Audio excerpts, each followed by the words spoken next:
Development and deployment of IT in business. आज की class बेटा, इसमें सबसे पहला पॉइंट हम लोग उठाते हैं ऑनलाइन प्रेजेंस ऑफ बिजनेस। तो जैसा कि हमने पिछली क्लास में भी ये डिस्कस किया था कि आईटी की वजह से हमारे बिजनेसेस जो हैं वो ऑनलाइन हो सकी हैं, यानी कि सारा का सारा बिजनेस ई कॉमर्स की तरफ शिफ्ट कर देना, ये ऑनलाइन बिजनेस है। रेगुलर बिजनेसेस में हमें डिस्ट्रीब्यूटर्स की ज़रूरत होती है, एंड शॉपकीपर की ज़रूरत होती है, और बीच के बहुत सारे ऐसे चैनल्स की ज़रूरत होती है जिसकी वजह से माल जो कंपनी है वहाँ से उठ के एंड यूज़र तक पहुँचने का पूरा एक चैनल। पर ऑनलाइन बिजनेस यानी ई कॉमर्स में इसकी ज़रूरत नहीं होती। इस पूरे चैनल की जगह सारा कुछ जो है वो ऑनलाइन तरीके से होता है। जो कस्टमर है वो डायरेक्ट अपनी डिमांड ई कॉमर्स जो भी कंपनी है वो जितने तरीके के प्रोडक्ट्स अपने वेबसाइट पे दिखा रही है, कस्टमर वहाँ से उन प्रोडक्ट्स को चाह सकता है और ऑनलाइन बिजनेस के थ्रू वो एंड यूज़र तक पहुँचता है। ये पॉसिबल कैसे हो सका? आईटी की वजह से। अगर आईटी ना हो तो वेबसाइट्स ना डेवलप हो सकें। वेबसाइट्स जैसे कि आप देखिए, जितनी भी वेबसाइट्स हैं, फ्लिपकार्ट हो, अमेजन हो, जो आपका बहुत जाना पहचाना नाम है, मैं वो नाम ले रही हूँ, तो इनकी वेबसाइट्स डेवलप हैं। जितने भी प्रोडक्ट्स ये चाहते हैं ये अपने साइट पर डालते हैं और हम वहाँ से उन प्रोडक्ट्स को देखते हैं, उनकी कैरेक्टरिस्टिक्स देखते हैं, अपनी रिक्वायरमेंट के अकॉर्डिंग उनके ऑफर्स, सब कुछ वैसे ही जैसे रेगुलर बिजनेस में होता है, पर वो होता क्या है? ऑनलाइन। और ये आईटी की वजह से पॉसिबल हुआ। वेबसाइट्स मेकिंग, जितना कम्युनिकेशन है वो ईमेल के थ्रू या व्हाट्सएप के थ्रू ये सारा कम्युनिकेशन हो सका, जो कस्टमर और ई कॉमर्स बिजनेस के बीच में हो रहा है। तो इन सब में आईटी इन्वॉल्व है। तो इस तरह ऑनलाइन प्रेजेंस ऑफ बिजनेस जो में आईटी पूरी तरह इन्वॉल्व है। Second, sales and marketing. जैसा कि बेटा आप सब जानते हैं, आज के समय में सेल्स बढ़ाने के लिए मार्केटिंग की बहुत ज़रूरत है। मार्केटिंग आप सब पढ़ेंगे। मार्केटिंग में एडवर्टाइजमेंट बहुत इम्पॉर्टेंट है। किस तरह से अपने प्रोडक्ट को कोई कंपनी यूज़र के दिमाग में बेस्ट साबित कर दे, या उसको यूज़र की नीड, कस्टमर की नीड प्रूफ कर दे, ये एडवर्टाइजमेंट या मार्केटिंग के थ्रू किया जाता है। और सेल्स तभी बढ़ती हैं जब एडवर्टाइजमेंट और मार्केटिंग अच्छी हो। तो आईटी के डिप्लॉयमेंट की वजह से बिजनेसेस बहुत फ्लरिश कर रहे हैं। आईटी जो है उसका डेवलपमेंट भी हो रहा है, क्योंकि रिक्वायरमेंट जैसी आती जाती है उसी तरीके से एप्लीकेशंस आते जाते हैं। बहुत सारे ऐसे मार्केटिंग टूल्स, ऐसे एडवर्टाइजमेंट के जो वेबसाइट्स हैं, वो सारे के सारे नए एप्लीकेशंस ये सब डेवलप हुए आईटी के। क्यों? क्योंकि ये बिजनेस की रिक्वायरमेंट थी। और इस तरह सेल्स और मार्केटिंग में आईटी डेवलप किया। आप जानते हैं बेटा कि पहले ये सर्विसेज नहीं थी, एग्जिस्ट नहीं करती थी विदाउट आईटी। बाद में बहुत सारे ऑर्गेनाइजेशंस जो अपने डिसीजन लेते हैं कि बेस्ट लोकेशन क्या होगा हमारे प्रोडक्शन के लिए, हमारे डिस्ट्रीब्यूशन के लिए क्या फैसिलिटीज़ हो सकती, ये सब कुछ में आईटी के हेल्प से ये किया जाता है। यहाँ तक कि सेल्स की अप्रोचेस आप जानते हैं, जितने भी ऐसे चैनल्स हैं जो एडवर्टाइजमेंट चैनल्स हैं, आप टीवी देख रहे होते हैं, बीच में आपके एक एडवर्टाइजमेंट चैनल आ जाता है, वो आईटी की देन है, क्योंकि वो वेबसाइट आईटी की वजह से है। जो भी प्रोडक्ट की प्राइसेस डिसाइड करते हैं कोई कंपनी, या प्रोडक्ट की एनालिसिस करते हैं, अपनी प्राइस की एनालिसिस करते हैं, ये सब कुछ ऑनलाइन तरीके से होता है। आपके पास या हमारे पास कई बार कई एक चीज़ों की हम नहीं चाहते हैं, हमने कभी नहीं चाहा कि हम वो लें, फिर भी हमारे पास एक इन्फॉर्मेशन आती रहती है नई नई स्कीम्स की किसी भी। तो वो स्कीम्स क्या है, जैसे पॉलिसीज, लाइफ या इंश्योरेंस की पॉलिसीज जो हैं वो क्या हैं, वो अपनी एडवर्टीजमेंट भेजती रहती हैं। ये एक कॉमन है जो आपको आपके नज़र से गुजरा होगा। वैसे तो बहुत सारे ऐसे कंपनीज हैं जो अपनी अपनी एडवर्टीजमेंट और अपने अपने प्रोडक्ट्स को आपके पास एडवर्टाइज करते रहते हैं। आपके मोबाइल पे आप कहीं कोई वेबसाइट देख रहे हैं, उस बीच में आप कोई एप्लीकेशन यूज कर रहे हैं, उस बीच में ये अपने आप धीरे से आ जाती हैं। तो ये मार्केटिंग, इस तरह की ऑनलाइन मार्केटिंग या ऑनलाइन सेलिंग, इसमें पूरी तरह से आईटी की वजह से ये पॉसिबल हो सका। और इसीलिए जब बिजनेस में इसकी बार बार जरूरत पड़ी और बहुत तेजी से बिजनेस बढ़ा इसके यूज से, तो जाहिर सी बात है कि आईटी का डिप्लॉयमेंट बिजनेस में ज्यादा से ज्यादा लोग करने लगे और उसका डेवलपमेंट होता चला गया। अब तीसरा, फाइनेंस एंड अकाउंटिंग। बेटा, IT has been used for forecasting revenues, determining the best sources and uses of funds and managing cash and other financial resources। यानी कि IT जो है वो पहले से, फोरकास्टिंग आपने अभी पढ़ी होगी या पढ़ेंगे, पहले से ही किसी सिनेरियो को समझ जाना कि अब इस चीज की जरूरत ज्यादा होगी या मार्केट में ये प्रोडक्ट कम हो जाएगा, इसकी डिमांड कम हो जाएगी, या इस प्रोडक्ट की डिमांड बढ़ने वाली है, ये फोरकास्टिंग होती है। बेस्ट सोर्सेज डिटरमाइन करना फाइनेंस के लिए, और फंड्स को कैसे यूज करें, कैसे मैनेज करें कैश को, और दूसरे फाइनेंशियल जो रिसोर्सेज हैं उनको कैसे मैनेज करें, ये सारा कुछ कैसे होता है। आजकल, पहले ये मैनुअली होता था पर, और जो कठिन था और स्लो था प्रोसेस, आजकल क्या होता है, आईटी का यूज इन्वेस्टमेंट्स को एनालाइज करने में और ऑडिट्स को परफॉर्म करने में, इन सारी चीजों में आईटी का यूज होने से बेटा ये बहुत फास्ट हो गया है, प्रोसेस बहुत फास्ट हो गया है। तो जाहिर सी बात है, ये प्रोसेस अगर फास्ट है तो हमारे सामने पूरा सीन क्लियर होता है किसी बिजनेस के सामने कि फाइनेंस हमारी कैसी चल रही है, हमारा अकाउंट्स कैसा चल रहा है, हमें किस चीज की जरूरत है, हमें क्या मैनेज करना चाहिए। ठीक है, हमारे रिसोर्सेज कम पड़ेंगे या ज्यादा पड़ेंगे, क्या होगा, ये सारी चीजें बहुत क्लियर हो जाती हैं बहुत तेजी से। तो यहाँ पे आईटी का यूज काफी बढ़ा है, बहुत डिप्लॉयमेंट हुई है। अब आते हैं डिजाइनिंग एंड मैन्युफैक्चरिंग। तो डिजाइनिंग एंड मैन्युफैक्चरिंग में बेटा जितने रिसर्च और डिजाइनिंग डिपार्टमेंट होते हैं किसी ऑर्गेनाइजेशन के, वो हमेशा अपनी टेक्नोलॉजीज में डेवलपमेंट करते रहना चाहते हैं और करते हैं। ऐसा क्यों? क्योंकि अगर घिसे पिटे ही डिजाइन्स होंगे तो क्या होगा, प्रोडक्ट पुराना पड़ जाएगा। तो हमेशा कोई भी प्रोडक्ट हो, वो अपने, कोई भी कंपनी हो, वो अपने प्रोडक्ट्स के लिए नए डिजाइन्स और नई रिसर्चेस करते रहते हैं। तो इसके लिए आजकल जो आईटी का यूज काफी किया जाता है। बहुत सारे ऐसे एप्लीकेशंस हैं जो इसमें बहुत हेल्पफुल हैं बेटा, बहुत सारे एप्लीकेशंस हैं इसमें। जैसे आप कह सकते हैं for example computer aided design यानी कैड, कंप्यूटर एडेड मैन्युफैक्चरिंग यानी कैम, ये सारे इन्वॉल्व होते हैं। किस तरह ये एप्लीकेशन प्रोवाइड करते हैं डिजाइनिंग के लिए और मैन्युफैक्चरिंग के लिए। तो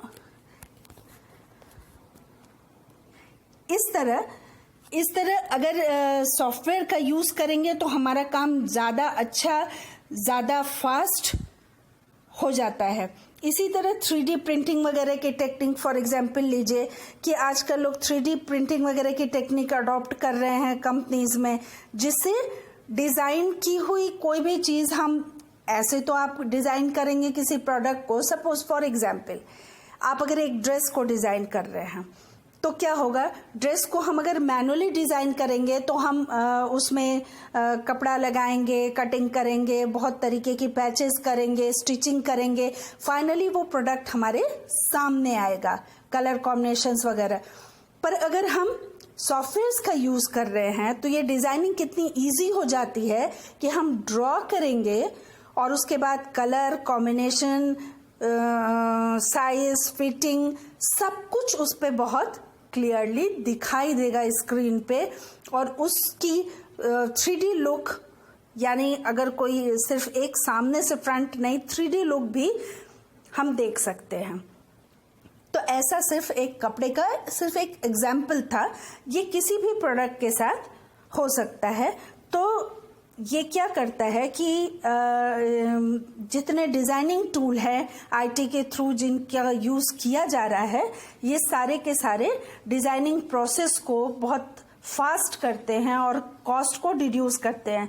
अच्छा बताएं कॉस्ट को कैसे डिड्यूस कर रहे हैं? जैसे जो अभी हमने ड्रेस वाला एग्जाम्पल लिया, उसमें देखिए कि अगर हम मैनुअली उसको करेंगे तो हमारा कपड़ा बर्बाद होगा। हम तो सिर्फ एक कलर कॉम्बिनेशन में बना के देखेंगे, एक कपड़ा लगा, उसमें जितनी फिजिकल चीज़ें हैं सब कुछ यूज़ हुई, मैन पावर भी यूज़ हुआ, पर उसमें एक कॉस्ट गिरी, जो भी कॉस्ट हो एक कॉस्ट गिरी। पर अगर ये हम आईटी का यूज़ करके, कोई एप्लीकेशन का यूज़ करके अगर हम ये कंप्यूटर सिस्टम के ऊपर करें तो क्या होगा, हमारा 1 रुपये भी इस तरह खर्च नहीं होगा। जो हमारा आईटी का सेटअप है, जो हमारा सॉफ्टवेयर अपलोड है, उसके थ्रू हम बहुत आसानी से बिना कोई एक्स्ट्रा कॉस्ट लगे एक नहीं कई तरीके के कलर कॉम्बिनेशंस में उस ड्रेस को देख पाएंगे और उसके अकॉर्डिंग डिसीजन लेके मैन्युफैक्चरिंग हो सकेगी। ठीक, तो इस तरह से कॉस्ट को भी रिड्यूस करता है और इम्प्रूव करता है इफेक्टिवनेस को डिज़ाइन की। तो इस तरह आईटी का डेवलपमेंट और डिप्लॉयमेंट इस फील्ड में भी बहुत हुआ है, डिज़ाइनिंग एंड मैन्युफैक्चरिंग के फील्ड में। अब आता है ह्यूमन रिसोर्स मैनेजमेंट। तो बेटा ह्यूमन रिसोर्स मैनेजमेंट में आप ये जानते हैं ह्यूमन रिसोर्स मैनेजमेंट का मतलब, जो एम्प्लॉयमेंट होती है उसके बारे में ये बात है कि कितने आपने एम्प्लॉय किस तरह से और कितने रखे हैं किसी कंपनी के अंदर। तो आजकल कंपनीज क्या कर रही हैं बेटा कि जो भी उनको ह्यूमन रिसोर्स डिप्लॉय करना है उसके लिए वो कोई बड़े इंटरव्यूज और कोई बड़ी चीज़ें नहीं करके वो सीधे सीधे ऑनलाइन जाती हैं और ऑनलाइन तरीके से स्क्रीनिंग करके, आईटी सिस्टम का यूज़ करके, स्क्रीनिंग करके, एप्लीकेशंस का यूज़ करके वो मीटिंग कंडक्ट कर ले रही हैं और वो इंटरव्यूज़ कंडक्ट कर ले रही हैं। जैसे फॉर एग्जांपल एक कोई ऐप का नाम आप बता सकते हैं, मैं बताती हूँ। जैसे गूगल मीट, जूम मीट, इन सब का यूज़ किस लिए हो रहा है? मीटिंग्स के लिए। और देखिए ना कितना इम्पोर्टेंट हो गया है आज के समय में, ये ऐप्स कितने इम्पोर्टेंट हो गए हैं। आप सबको, जितने लोगों ने पहले नहीं सुना होगा इसके बारे में, आप आज सुन रहे हैं इसके बारे में कि ये ऐप्स कितने ज़्यादा इम्पोर्टेंट हो गए हैं आज के समय में। कोई भी मीटिंग, क्योंकि हम ऐसे पैंडेमिक में पड़ गए कि हम निकल नहीं सकते, इकट्ठे नहीं हो सकते, तो उस समय क्या काम सारे रुक गए? नहीं रुके। किसका यूज़ हुआ? इसी तरह के एप्लीकेशंस का, जैसे जूम, जैसे गूगल मीट। तो क्या है इसमें? आईटी का डिप्लॉयमेंट और डेवलपमेंट हुआ, जैसे ज़्यादा से ज़्यादा यूज़ हुआ। सारी कंपनीज ने अपने सारी की सारी कंपनीज ने, जितनी भी कंपनीज हैं ऑल ओवर द वर्ल्ड, सबने इस समय अपने एम्प्लॉयज़ से बात करने के लिए, अपने एम्प्लॉयज़ से मीटिंग करने के लिए लगातार इस तरह के ऐप्स का इस वक्त इस्तेमाल किया। एक तो इस तरीके से मैनेजमेंट ह्यूमन रिसोर्स का किया जाता है आईटी का यूज़ करके। दूसरे कि अगर कोई नई एम्प्लॉयमेंट करनी है तो उसके लिए कंडक्ट नहीं करना पड़ेगा एक टेस्ट या इस तरह की चीज़, ऑनलाइन हो सकती है। ऑनलाइन टेस्ट हो सकते हैं, ऑनलाइन एग्जाम्स हो सकते हैं, ऑनलाइन, और ये सारी कंपनीज आजकल यही कर रही हैं। वो ऐसे सामने बिठा के रेगुलर टेस्ट और रेगुलर इंटरव्यूज में यकीन नहीं करके ज़्यादा से ज़्यादा ऑनलाइन जा रही हैं, यानी आईटी का, इंफॉर्मेशन टेक्नोलॉजी का यूज़ कर रही हैं, उनके एप्लीकेशंस का यूज़ कर रही हैं। अब आता है smart way of functioning and data analysis. यानी इससे हम क्या कहना चाहते हैं, स्मार्ट वे ऑफ फंक्शनिंग से क्या कहना चाहते हैं? बेटा, जो ओल्ड मेथड थे डेटा को स्टोर करने के हार्ड कॉपीज में, हार्ड कॉपीज से मतलब समझ रहे हैं? हार्ड कॉपीज से मतलब है किसी पेपर पर, रजिस्टर पर, इस तरह की चीज़ों पर चीज़ों को नोट करके रखना, स्टोर करके रखना, बहुत सारी डेटास को, उनके नंबर्स को, या किसी तरह का डेटा है उसको रजिस्टर्स में, बड़ी बड़ी रजिस्टर्स में स्टोर करके रखा जाता था मैनुअली। लेकिन आज के समय में कंपनीज इस तरह के ढेर सारे पेपर वर्क से बच गई हैं और पेपर का मिसयूज, पेपर भी तो लकड़ी से ही बनता है, तो एक वो मिसयूज बंद हुआ।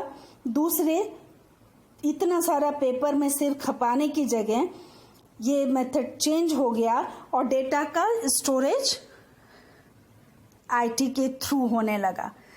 आईटी के थ्रू होने लगा तो कॉन्सेप्ट आ गया डेटा बेस, जिसको हम लोग बहुत अच्छे से डिस्कस करेंगे यूनिट 2 में। तो डेटाबेस का कॉन्सेप्ट आ गया, और सर्वर्स का कॉन्सेप्ट आ गया। सर्वर्स पे स्टोर होने लगे डेटा। अपने पास डेटाबेस पहले स्टोर किया जाता था, अपना स्पेस लगता था। अब तो बहुत आसान है कि आप अपने स्पेस को नहीं खर्च करके सर्वर्स पर डेटाबेस को स्टोर कर दे रहे हैं, और जब चाहते हैं तब रिट्राइव कर सकते हैं डेटा को। उस डेटा पर बेस्ड क्वेरीज कर सकते हैं, सर्चिंग कर सकते हैं, और वो भी बहुत फास्ट और बहुत ही इफेक्टिवली। आपको सपोज कीजिए कि आप सारे स्टूडेंट्स के नाम, रोल नंबर, उनके फादर्स के नेम और सब कुछ स्टोर है, उनके मार्क्स। सपोज कीजिए कि हमें चाहिए कि फर्स्ट डिवीजन किन स्टूडेंट्स का है। तो अगर ये डेटाबेस मैनुअली होता, ओल्ड मेथड से होता स्टोरिंग इस डेटा का, तो क्या होता, हम एक एक करके रजिस्टर में चेक करते कि किसका 60% या उसके ऊपर है। पर अभी क्या है, अगर डेटाबेस मैनुअली नहीं है, ये डेटाबेस अगर डिजिटली स्टोर है प्रॉपरली, तो क्या होगा, हमें सिर्फ एक क्लिक करना होगा, एक क्वेरी करनी होगी, और सेकंड्स के अंदर हजारों बच्चों के जो फर्स्ट डिवीजन पास हैं उनके नाम, पिता के नाम, रोल नंबर, सब कुछ जो हम चाहते हैं वो हमारी स्क्रीन पर होगा। तो ये है change of way of functioning IT का यूज करके। इसी तरह आपके डेटा का एनालिसिस, बहुत अच्छा डेटा का एनालिसिस हो सकता है। जैसे अभी एक एग्जाम्पल मैंने बताया कि अगर फर्स्ट डिवीजन के बच्चों को हम देखना चाहते हैं कि कितने बच्चे, कुल कितने बच्चे हैं, जो हमारे टोटल स्टूडेंट्स में से कितने % बच्चे फर्स्ट डिवीजन हैं, या कितने % बच्चे फेल कर गए हैं, तो ये एनालिसिस या तो हम बैठ के अगर पुराने मेथड से स्टोर कर रहे होते तो हम ऐसे देखते रजिस्टर पे, जो बहुत टाइम टेकन और बहुत हार्ड जॉब है। पर अगर हम आईटी के थ्रू डेटाबेस स्टोरेज कर रहे हैं, आईटी का यूज कर रहे हैं अपने बिजनेस में, अपने ऑर्गेनाइजेशन में, अपने इंस्टीट्यूशन में, अगर आईटी का डिप्लॉयमेंट और डेवलपमेंट है हमारे, तो क्या होगा, तो डेटाबेस या फंक्शनिंग का स्मार्ट तरीका होगा जो हमारे काम को बहुत आसान कर लेगा। Smart way of functioning and data analysis का काम हमारा बहुत बढ़िया हो जाएगा, बहुत स्मार्टली हो जाएगा। ठीक है, अब आते हैं डेवलपिंग बिजनेस स्ट्रैटेजीज। अगर बेटा आईटी जो है वो डेटा का कलेक्शन, रिट्राइविंग, रिकॉर्डिंग, यूटिलाइजेशन, इन सारी चीजों में हेल्प कर रहा है, तो जाहिर सी बात है कि ये बिजनेस की स्ट्रैटेजीज को डेवलप करने में भी हेल्प कर रहा है।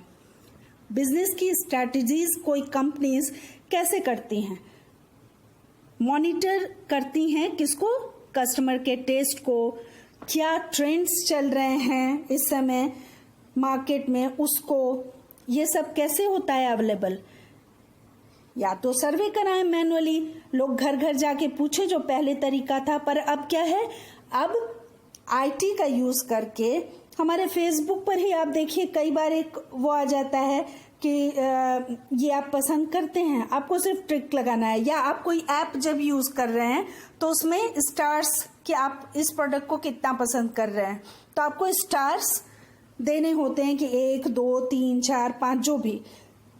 तो कहने का मतलब कि आपके टेस्ट और ट्रेंड्स, कस्टमर के टेस्ट और ट्रेंड्स को कैसे पता कर रही हैं कंपनीज? आईटी का यूज करके। इसी तरह आईटी जो कस्टमर का बिहेवियर है उसको भी रीड करता है। एक ट्रेंड चलता है बेटा, जैसे आजकल किस चीज का ट्रेंड है मार्केट में? पेंडेमिक के समय जब लॉकडाउन था, कई सारी कंपनीज और ऑर्गेनाइजेशन सिर्फ इस काम में व्यस्त थी कि हम किस चीज में पैसा लगाएं, और वो चीज क्या था? Sanitiser, mask. आजकल डिजाइनर मास्क बनने लगे, तो लोगों ने, कई कंपनीज ने अपनी स्ट्रैटेजी में इस चीज को जोड़ा कि डिजाइनर मास्क, सैनिटाइजर, और क्या रिक्वायरमेंट है, घर बैठे काम कर रहे हैं तो वर्क फ्रॉम होम की कई पैकेजेस ऐसी आई जो आपको extra speed, extra data, mobile data